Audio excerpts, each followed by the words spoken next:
inserirsi, vediamo Zidane, buona cagata, pura cagata. Cross, shows Chesman, here comes the ball, to Rooney, he shoots, goal by United, Manchester takes the lead, 2-1.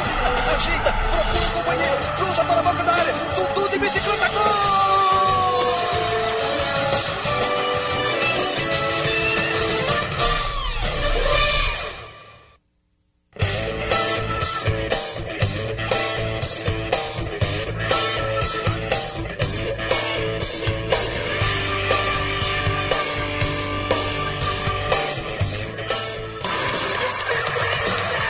Pibe de oro, Diego Armando Maradona, al braccio della moglie Claudia. Eccolo. Il saluto con Perlaino, il suo presidente, con Canigia. Ci ha raggiunto, Diego. Eccolo qua. Grazie per ascoltare. Grazie. What makes a man a sports legend? What mechanism goes into making an athlete a myth, an authentic icon of an era, of a team, of a nation, or of the sport itself? Diego Armando Maradona's life and career are filled with those elements that allow his image to be surrounded by the legendary halo which is the privilege of very few sportsmen. His myth that had been built throughout his football career became a reality, and it was destined to grow even larger.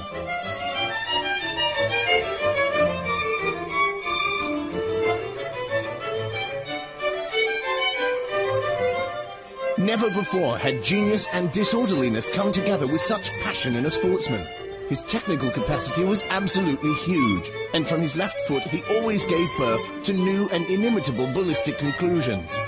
Maradona is a man who is among the world's most talked about athletes. His way of appearing in front of media and the continuous investigation of his private life has caused the creation of two authentic and opposing parties behind his image. Those who have loved him greatly and those who have never loved him on the human plane, although obviously appreciating his technical qualities.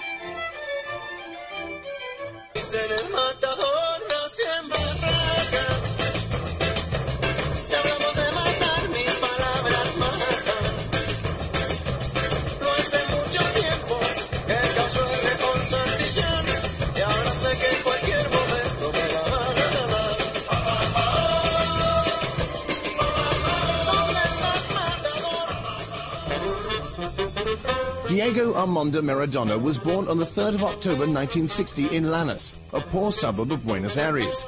The poverty of his childhood will mark him forever. Many of the attitudes that will constitute his personality, from his rebelliousness to his love for maples, could be traced back to those first years of his life. It's during this time that Diego, like the majority of boys his age, practices the shots that will eventually make him famous throughout the world, and already starts cherishing those dreams that will one day become reality.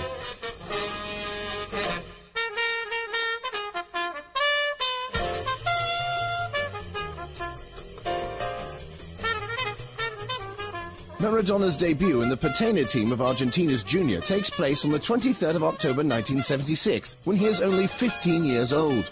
The boy's qualities are incredible. The way he plays enchants the Argentinian spectators, and the eyes of the whole football world start focusing on the young talent. Maradona remained in Argentina's Junior for 5 seasons, scoring 116 goals. No shot is impossible for him. The almost exclusive use of his left foot doesn't limit the fantasy and genius of the way he plays. Sunday after Sunday, his fame keeps growing, and people start flocking in droves to watch the phenomenon they call Pibe de Oro.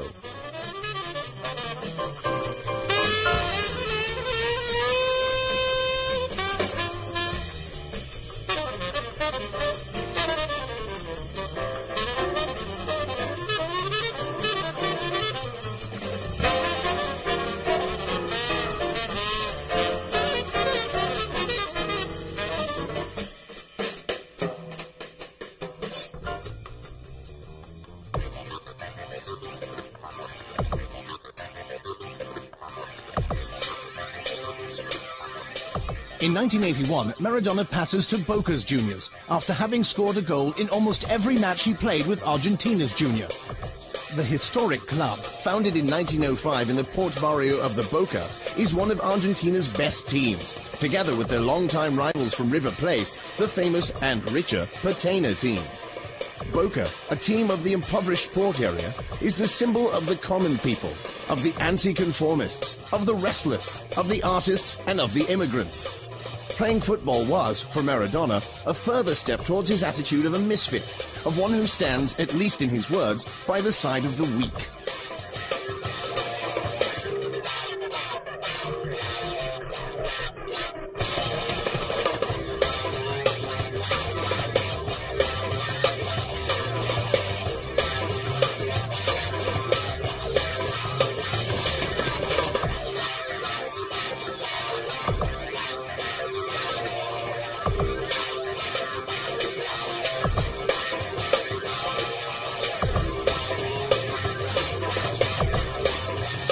Maradona plays 40 games in the yellow and blue, scoring 28 goals and winning the championship in 1981. Having immediately become the idol and symbol of the supporters of the Commoner, the famous Boca Stadium, Maradona expands his popularity to the whole of Argentina. Even in Europe, he is recognized for what a jewel he is. A jewel which the Buenos Aires team is forced to sell due to financial problems. Maradona, increasingly desired by Barcelona, will leave Boca promising himself that he will wear their jersey again.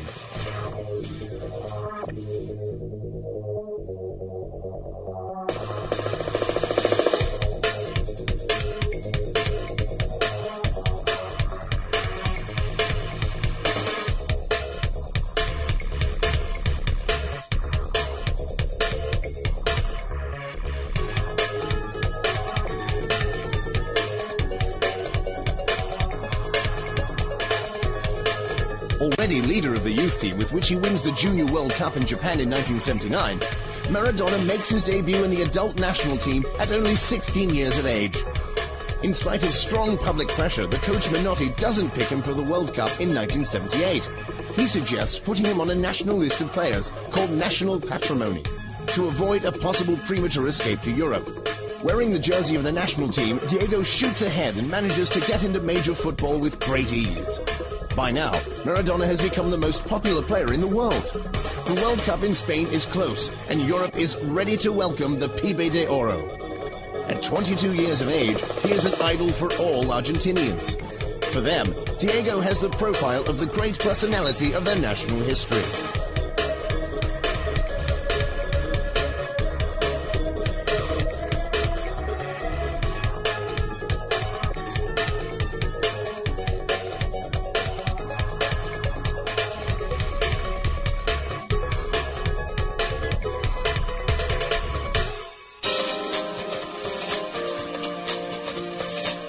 After Gardel, Evita Peron, and Che Guevara, there is Maradona.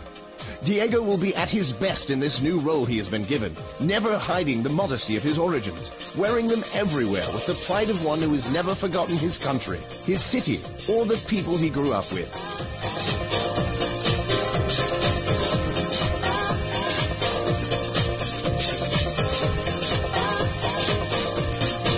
After having captured the world's imagination with his technical abilities and having made millions of people dream with his style of play, Diego Maradona returns to Argentina.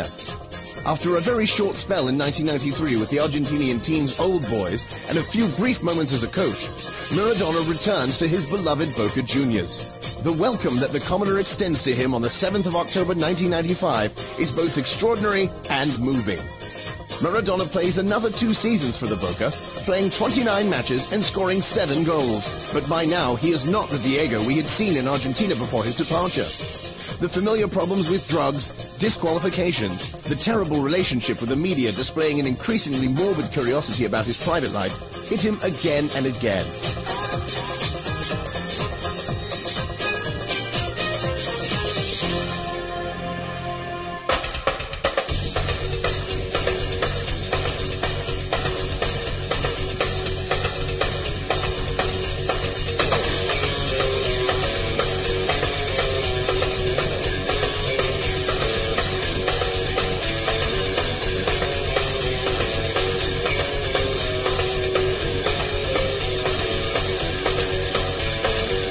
In spite of everything, Maradona's image hasn't been redefined. The Pibe de Oro always manages to get him spoken about and to give the impression of being ready for an umpteenth return. After every controversy, he seems to find the strength to reaffirm himself publicly, often transforming the accusations he is subjected to into suspected plots of which he is the victim. La gente del Tribunal de Disciplina capito, che io stavo bene, che non avevo preso niente, e bueno, per quello mi hanno dato il perdono adesso, però io continuo la causa, perché io voglio sapere chi è, se il nemico sta vicino a me. Questa è la cosa più dolorosa.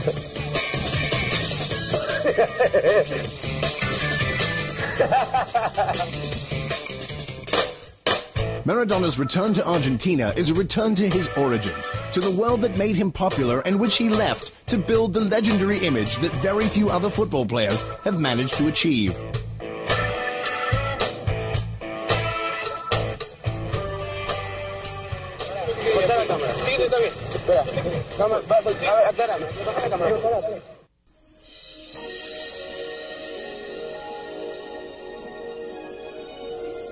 In June of 1982, Maradona signs a contract with Barcelona.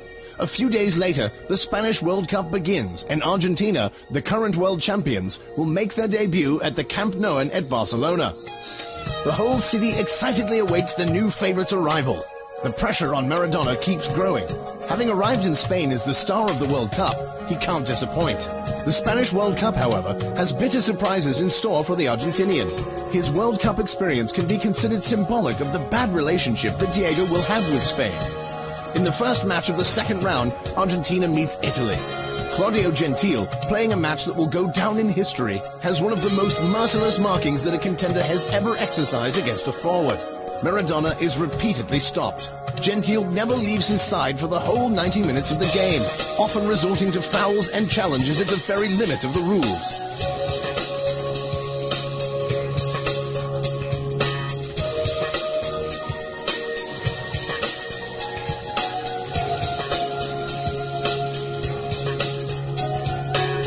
With one foot already outside the World Cup, Argentina has to win against Brazil in order to hold the qualification to the semi-finals. Maradona's team suffers another defeat at the hands of the Brazilian national team and has to leave the competition. Maradona is sent off in the closing minutes because of a bad foul on the Brazilian Batista. His enormous disappointment is summed up in the declaration given by Maradona himself. "No one has lost the World Cup more than me."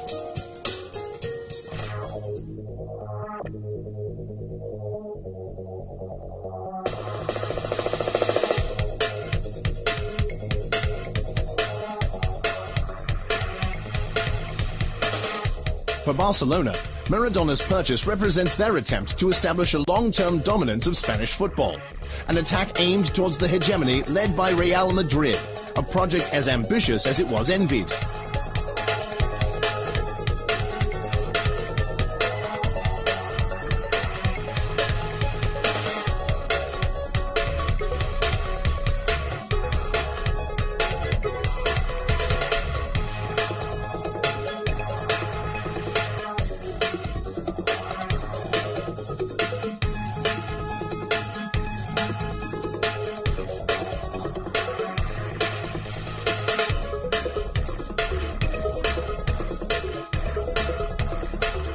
In spite of showing his talent on more than one occasion, the experience of the 2 seasons played for Barcelona isn't very positive for Maradona. In his first season with the Catalan team, Maradona is laid out for the first few months by viral hepatitis. During his time in Spain, Maradona stands out due to his disorderliness outside the football stadiums. And loved by his opponents, Diego is nicknamed Sudaca, a derogatory term used for South American Indians. Maradona feels lonely in Barcelona. He says that the poor coverage of Spanish TV leads him to receive a lot of underhand blows because his attackers go unseen.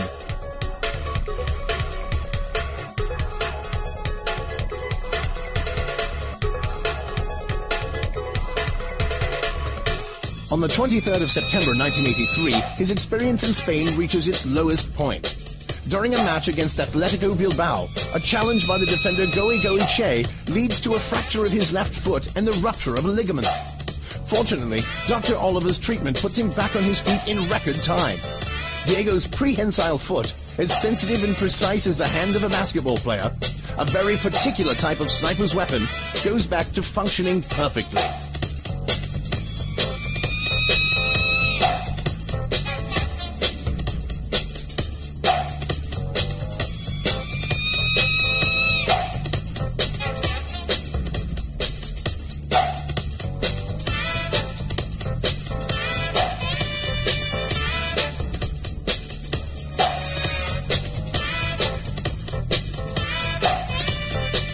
After his return, when he meets Atletico Bilbao again, Maradona will be involved in a clamorous fight at the end of a match.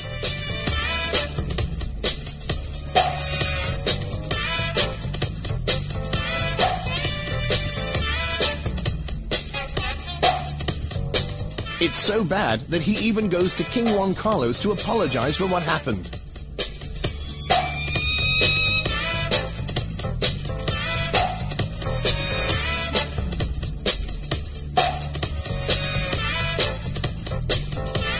During the 92-93 seasons, after the disqualification received in Italy in 1991, Maradona returns to Spain to play for Seville. The second Spanish experience also holds no great joy for the player who will score only 4 goals during the 25 matches played.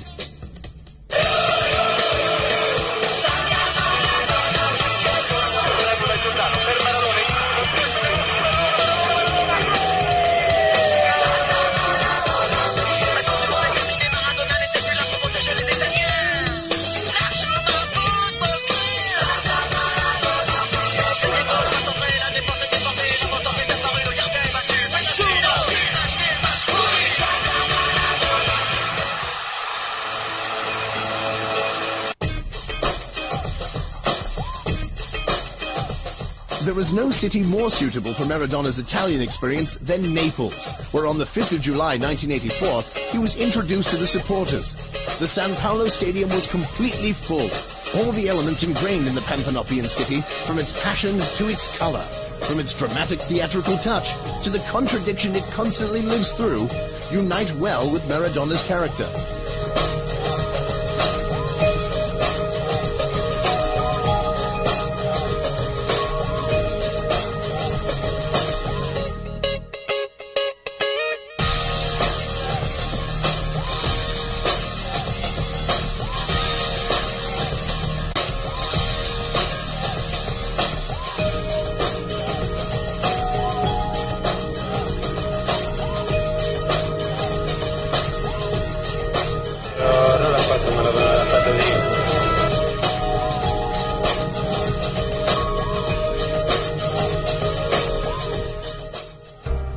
The marriage between Diego and Napoli lasted 7 years.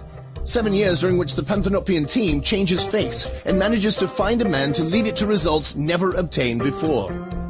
2 championship titles, one in 1987 and one in 1990, an Italian Cup, a European Super Cup, and in 1989, a UEFA Cup, the first and only international laurels of the Panthenopian team.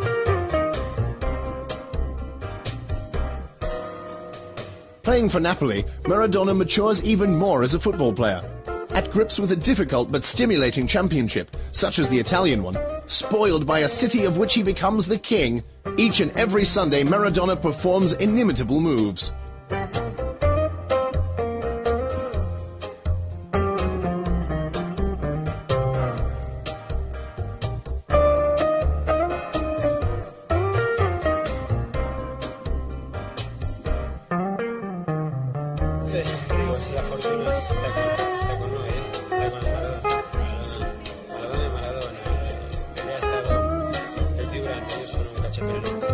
Napoli is Maradona. The union becomes tighter and tighter until they are almost a single entity. You can't think of a city without its king. You can't think of Maradona wearing any other strip. During the 7 years he played for Napoli, Maradona scores 115 goals in official games. Having very quickly become the captain of the team, replacing the veteran Bruscolotti, Maradona immediately feels invested with the starring role leading Napoli to the first of 2 historic successes in the championship, a major gift he wants to present to the city that has adopted him since the first day of his arrival.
Sabrosita, todo bien, bien, aquí quiero que mires, todo bien, mira mi linda, todo bien, mi sabrosita, todo bien, bien, aquí it's okay, todo bien, mira mi linda, todo bien, mi sabrosita, todo bien, bien, aquí quiero que mires, todo bien, mira mi linda, todo bien, mi sabrosita, todo bien, bien, aquí it's okay.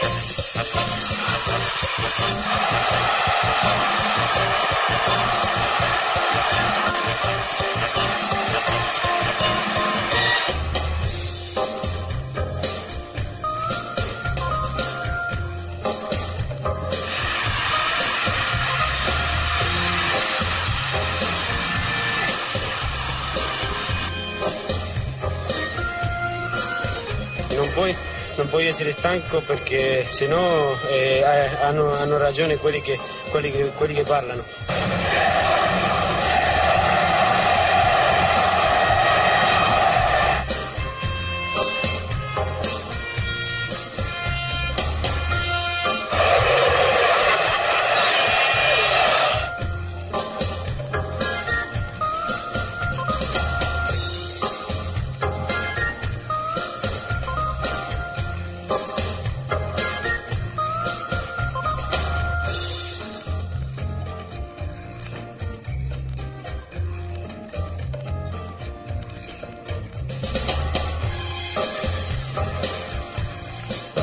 Diego, hai indovinato il pronostico?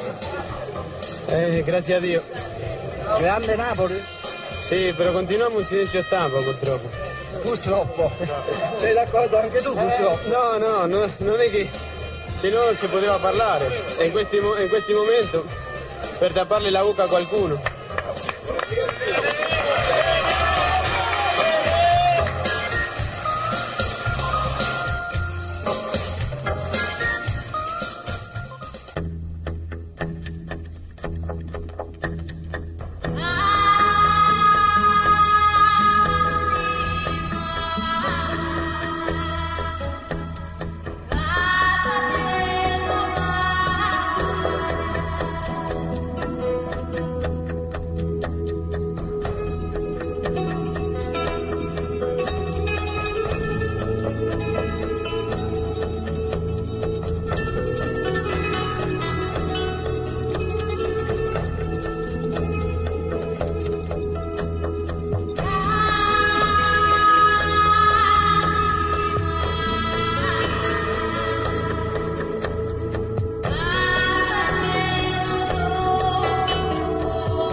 Diego's relationship with the club is not always an ideal one.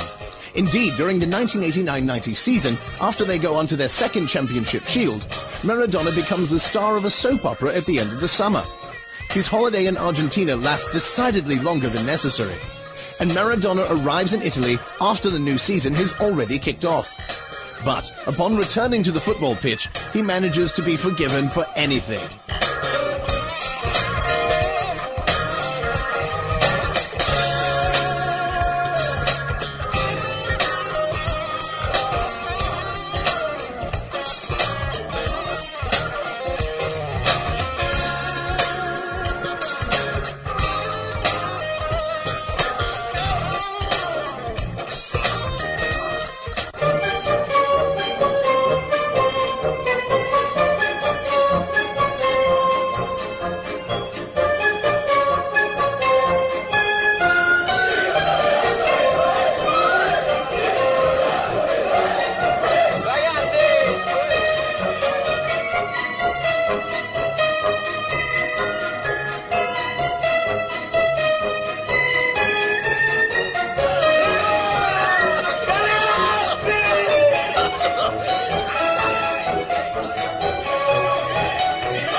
1990-91 is Diego's last season played in Italy.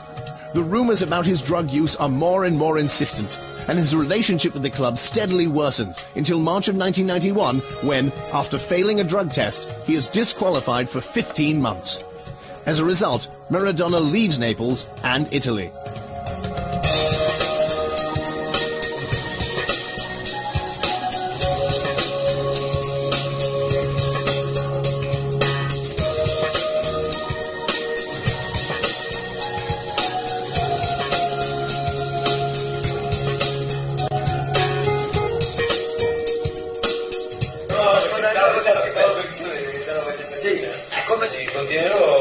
Continuerò purtroppo o con tanta fortuna a essere come sono io. Non mi cambierà nessuno, non temo, non ho paura.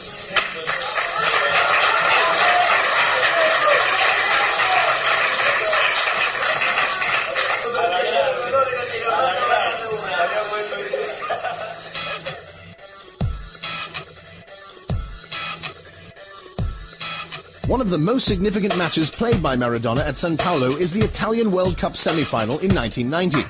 On the eve of the match, Maradona, taking advantage of the media as only he knows how, asks the Naples crowd to support Argentina against Italy. This attitude makes a lot of enemies for him throughout the whole country.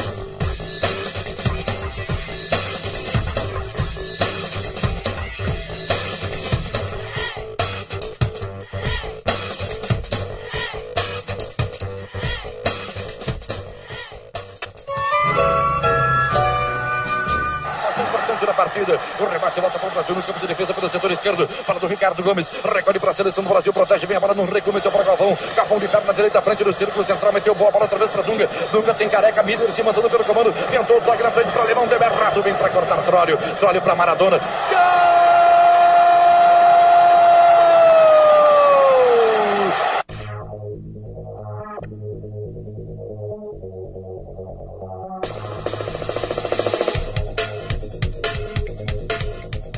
The final of the 1990 Italian World Cup, played in Rome, sees Germany beat the Argentinian team 1-0. Maradona is cut cold throughout the entire match and, during the national anthems, takes advantage of the camera one more time to express his dissent towards a crowd booing the Argentinian anthem.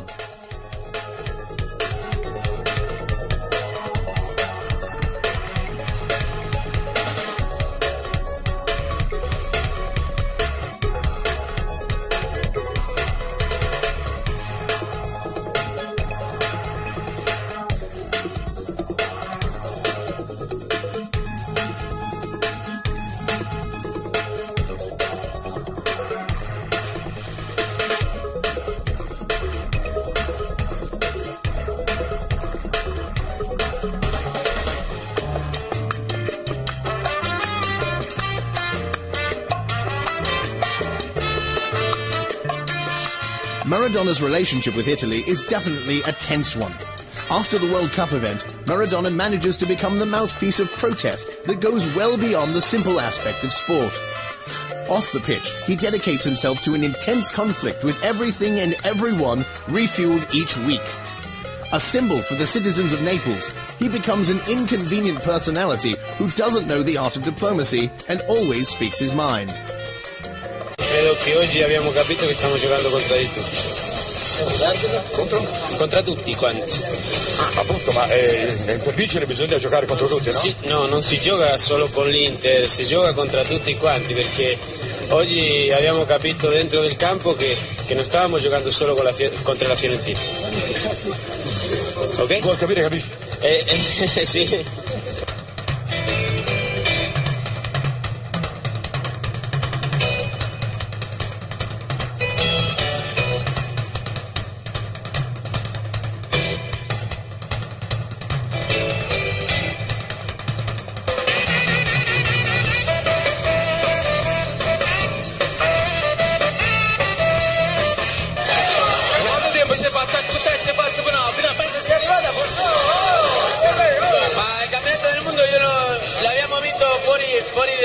della mia terra, per quello io mi sono sentito a Napoli come in casa, per quello è più importante questo.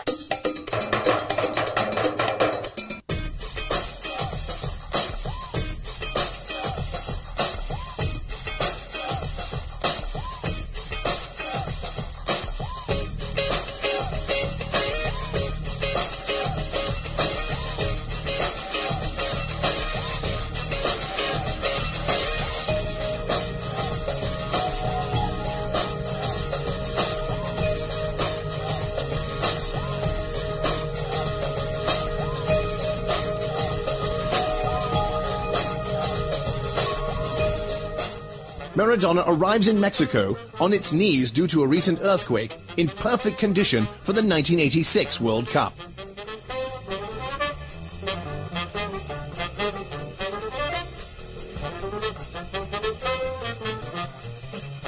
During his career, he still hasn't managed to obtain a trophy worth his value, and this seems like the right moment.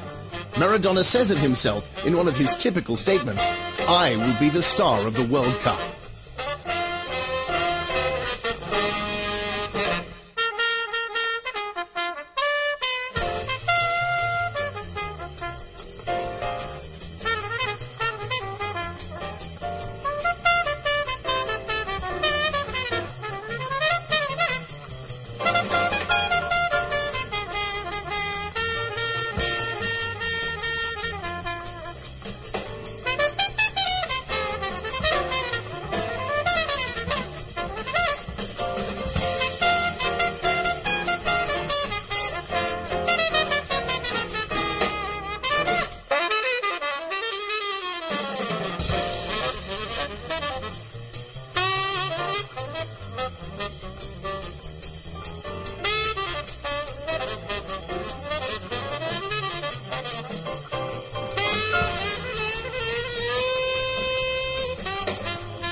After the match against South Korea, when Maradona shows many flashes of brilliance, supplying his teammates with a great number of balls, Italy once again, like 4 years before, sits squarely in Argentina's path. But this time, the result of the match is different. The final 1-1 result is decided by Diego himself, with a beautiful tuck with his left foot, which leaves the goalkeeper, Giovanni Gallia, dead on his feet.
After having beaten Uruguay, Argentina meets England in the quarter-finals. It is the 22nd of June 1986, and this date is to remain one of the most important in football history. Certainly it is the most important in Diego's career. It is a match in which his 2 goals scored in the second half are characterized by Maradona's most important traits: his cunning, his habit of going against the rules, and his immeasurable mastery of kicking the ball with his left foot.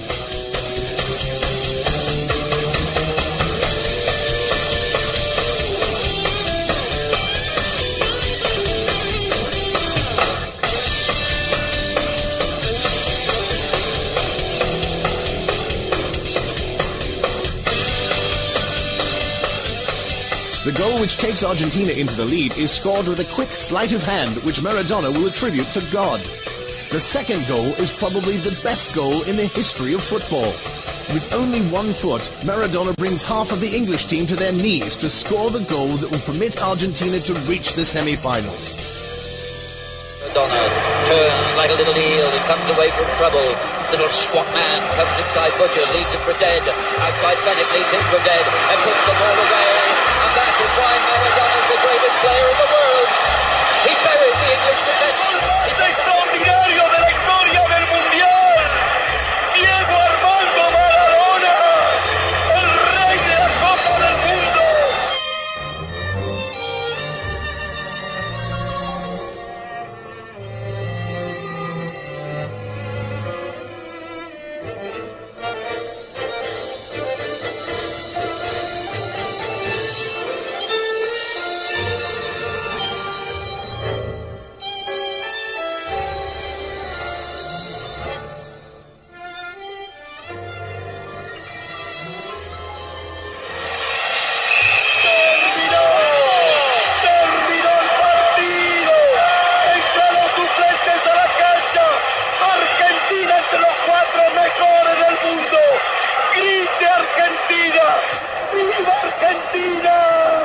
Argentina semifinalista, se abraza, Bilardo se abraza con estos momentos. No es nada, no es nada. Claro que no es nada.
In the semi-final against Belgium, Maradona, who has now become the unquestioned leader of the team, scores 2 goals, achieving victory almost single-handedly.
Riporta l'Argentina in vantaggio.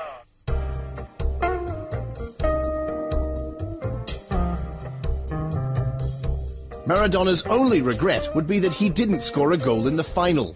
The World Cup is won anyway.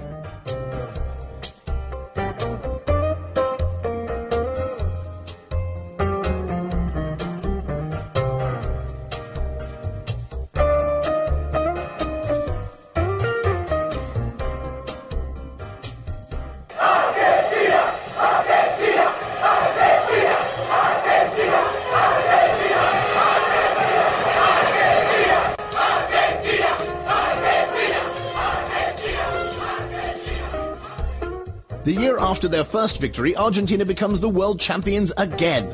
Maradona is the best player of his day, with the whole football world at his feet. Argentina welcomes him like a king.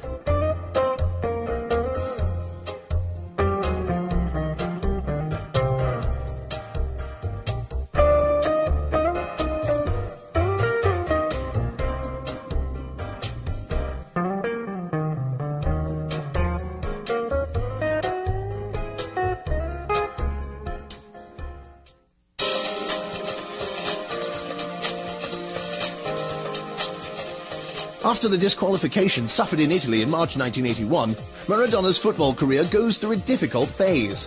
The unfortunate Spanish experience with Sevilla and the return to Boca Juniors don't seem to get Maradona back to the prestigious level the football world had grown accustomed to. But his great desire to take part in the World Cup held in America makes Diego work hard to prepare himself. Maradona has great difficulty in finding the right form and weight to prepare him to once again shine as the star of the World Cup.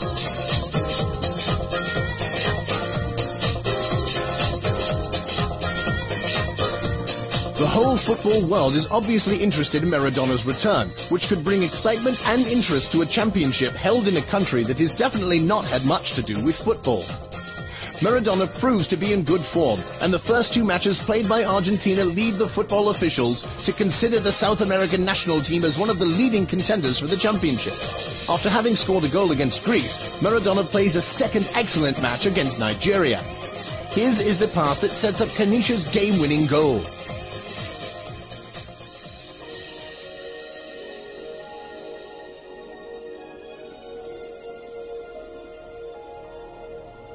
This, though, will be Maradona's last performance during a World Cup. Drug testing detects the use of ephedrine, a substance banned by FIFA.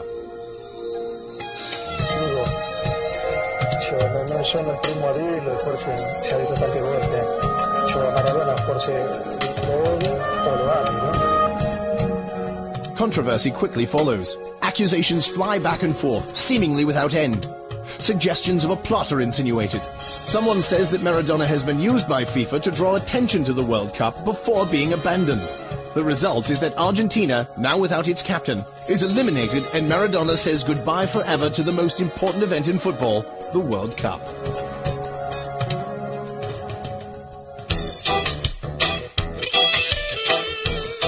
Maradona's history is a beautiful script where everything seems to find an explanation, where every professional and personal event seems to find a reason. Cuba is where we can find the Argentinian genius today off the football field. His image, full of elements linked to his personality, but without a doubt also carefully crafted and maintained, has always been that of one man against the football institutions. A champion of the people and voice of the downtrodden. The tattoo of Che Guevara on his arm and his staying in Cuba, although partly for health reasons, seem to reinforce this. Maradona's games will be indelibly engraved in the minds of all football lovers. Off the pitch, Maradona has shown all the contradictions and difficulties of being a champion. His darkest moments have represented the inevitable sideshow, the most luminous part of his life. His face shows signs of joy and sorrow. He always lived as a star. Maybe because of this, he's also become a legend in the most popular sport in the world.